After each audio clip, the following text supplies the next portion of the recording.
नमस्कार, मैं डॉक्टर मीनू पांडे आप सभी के समक्ष दुष्यंत कुमार द्वारा रचित कहानी हाथी का प्रतिशोध का वाचन कर रही हूँ। मैं उस हाथी की याद करके आज भी सिहर उठता हूँ, जो ठीक आधी रात को हमसे बदला लेने के लिए आया था। बात बहुत पुरानी है, तब मैं इंटरमीडिएट का विद्यार्थी था। दशहरा, दिवाली या गर्मियों की छुट्टियों में जब भी अपने गांव जाता, तो दिन भर बंदूक लिए जंगल में घूमता रहता था। गांव के दो चार दोस्त साथ हो लेते और तीतर, बटेर से लेकर खरगोश, लोमड़ी या गीदड़ तक का हर रोज शिकार करते थे। जब बंदूक पर मेरा निशाना जरा सध गया, तो एक दिन मैंने पिताजी से वन में जाने की अनुमति मांगी। मैंने उन्हें बताया कि एक शेर का या चीता मारना चाहता हूँ। मेरी बात सुनकर वो थोड़ा मुस्कुराए, फिर गंभीर होते हुए बोले, अभी बेटे तुम बहुत छोटे हो, जरा और बड़े हो जाओ तो शेर का शिकार करना। सच कहूँ, मुझे उनकी यह सलाह बिल्कुल नहीं जची।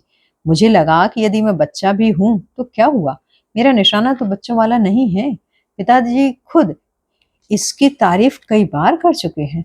फिर यह बंदूक तो बच्चा नहीं, जो रेंज में आए शिकार को कभी जिंदा नहीं छोड़ती। इससे क्या फर्क पड़ता है कि बंदूक का ट्रिगर दबाने वाली उंगलियां किसी बालक की हों या बूढ़े की। मुझे लगा अगर वे मुझसे कहते कि तुम्हारे नाम लाइसेंस नहीं है, बिना लाइसेंस की बंदूक लेकर चलाना जुर्म है, तो शायद मैं मान जाता। पर क्योंकि उन्होंने बच्चा कहकर मुझे टालने की कोशिश की, इसलिए मैंने निश्चय किया कि चाहे जैसे भी हो, मुझे वन में जाना ही चाहिए। इस निश्चय के पीछे एक सुविधा भी थी। वह यह है कि अगले ही दिन सुबह हमारी अपनी दो बैलगाड़ियां लकड़ियों लेने के लिए जंगल जा रही थी। शाम होते होते मैंने अपनी 12 बोर की दुनाली बंदूक साफ की। एक कपड़े की थैली में 8, 10, 4 और 6 नंबर के छर्रे और कुछ एलजी, एसजी और लीथल बॉल के कारतूस रखे। बंदूक हमेशा की ही तरह अपनी खाट के पास रखकर सोया। साथ ही पिताजी के सोते ही अपनी खाट धीरे से बरामदे में खींच ली, ताकि रात को घर से खसकने में आसानी रहे। वह पूरी रात मैंने करीब करीब जागते हुए काटी। दिमाग में एक ही चिंता थी कि नौकरों को भनक नहीं मिलनी चाहिए। सबको पता चल गया तो वे हरगिज मुझे साथ नहीं ले जाएंगे। आखिर इसकी भी एक कारगर तरकीब मैंने ढूंढ निकाली। दूसरे दिन सुबह जब उजाला हुआ तो हमारी गाड़ियां गांव से कोई 6 मील दूर कठियारे के पास थी। मैं एक गाड़ी के पिछले हिस्से में पाल में लिपटा पड़ा था। इस स्थिति में सबसे पहले धर्मा ने मुझे देखा। मैं रात भर का जागा हुआ होने के कारण बेखबर सो रहा था। उसने गाड़ी रोककर भरता को आवाज लगाई। भरता आया तो मैं आंखें मलता हुआ उठ बैठा। बंदूक मेरे कंधे पर टंगी थी। कारतूसों के थैले मेरे पजामे के नाड़े से झूल रखी थी। एक क्षण के लिए उन्होंने बंदूक को, फिर मुझे, आपस में एक दूसरे को और देखा। बिना कुछ कहे खामोश हो गए। मेरा अंदाज गलत नहीं था। मैं जानता था बंदूक को देखकर वे खिल उठेंगे, क्योंकि सुरक्षा के साथ उनकी रोटियों के लिए तरकारी का इंतजाम भी बंदूक की गोली से ही हो सकता था। कठियारी 10-12 घरों का एक छोटा सा गांव है। हम चाहते तो अपनी गाड़ियां वहीं से भरकर लौट सकते थे, मगर कठियारी को देखकर मेरी आशाएं बुझ गई थी। ना वहां ऐसा घना जंगल था, ना जंगली जानवरों का झुंड। उधर नौकरों को भी कठियारी में किसी ने बता दिया था कि आगे चाठे में बहुत सी सूखी लकड़ियां हैं। यह भी कि वे चाहें तो वहां से कुछ साल के गड्ढे भी चोरी छिपे ला सकते हैं। इस प्रकार कुछ नौकरों का लालच, कुछ मेरी इच्छा शक्ति का फल हमें आगे ले चला। दोपहर कठियारी में बिताकर करीब 4 बजे शाम को हम लोग रवाना हुए थे। हमारा लक्ष्य था बनवारी की झोपड़ी, जहां हमें रात गुजारनी थी। बनवारी वन में हमारी और हमारे गांव की गाय चराने के लिए रहता था। कठियारी के चाठे का 2-2.5 घंटे का रास्ता बड़ा उबड़ खाबड़ है, पर छोटी छोटी मोटी नदियां, उसमें पड़ी हुई रंग बिरंगी बजरी, चारों तरफ में हरियाली मन को बड़ी अच्छी लग रही थी। इस बीच इस बीचों बीच में धर्मा की बात है, बाबूजी, इन वन में के सारे जीव इसी नदी का पानी पीते हैं। इस पानी की सबसे बड़ी खूबी यह है कि इसे पीकर खाना फौरन हजम हो जाता है। आप जितनी बार भी पानी पियोगे उतनी ही बार खाओगे।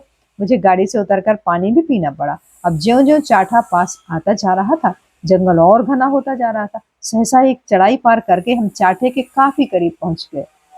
रास्ते में दोनों तरफ ऊंची ऊंची कांस खड़ी थी, जिसमें जंगली जानवर छिपे हो सकते थे। मैंने बंदूक में कारतूस डाल लिए और हर क्षण किसी शिकार के दिखने का इंतजार करने लगा।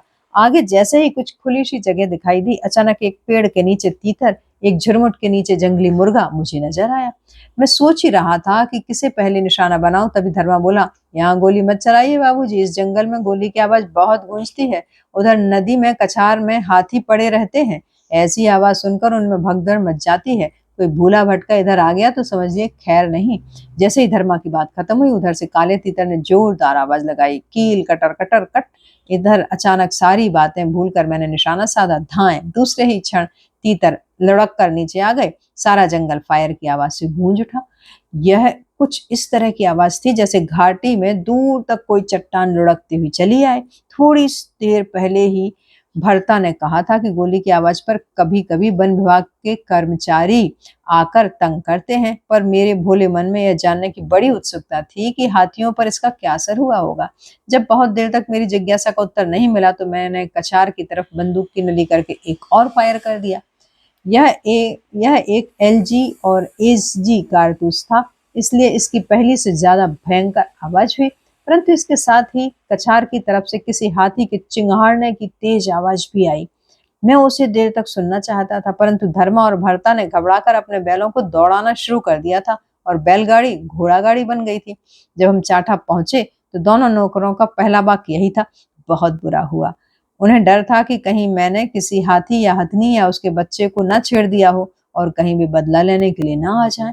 इसी विचार से वे लौटने के लिए किसी दूसरे रास्ते के बारे में सोचने लगे, पर एक बार भी उन्होंने यह नहीं सोचा कि जिससे मिलने के लिए जिसके मकान या झोपड़ी तक हम आए हैं वह बनवारी कहाँ है। मैंने इस ओर उनका ध्यान खींचा तो भरता ने बड़ी लापरवाही से जवाब दिया, वह किसी ठीह पर चला गया होगा। फिर झोपड़ी के द्वार खोलकर उसकी जांच करते हुए बोला, यहाँ तो दाल आटा भी है, आग भी, और चिलम भरने के लिए कन्नों की मरोड़ी लगाकर वह खाने की पुटलिया उठा लाया।